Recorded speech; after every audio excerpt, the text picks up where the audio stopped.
গোটা মুসুরি সেদ্ধ তোমরা কি কখনো খেয়েছো? বর্ধমানের মানুষের কিন্তু এটা খুব প্রিয় খাবার। মানে আমার শ্বশুরবাড়ির লোকজনও ভীষণ পছন্দ করে। আর আমারও বিয়ের পর থেকে এরকম গোটা মুসুরি সেদ্ধ খেতে ভীষণ ভালো লাগে।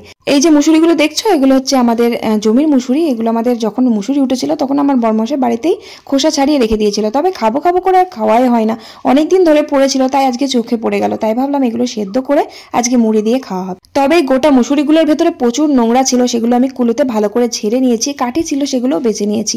অনেকদিন ধরে ঘরে পড়েছিল তো, তাই জন্য একটু রোদেও দিয়ে দিয়েছিলাম ঝেড়ে নিয়ে।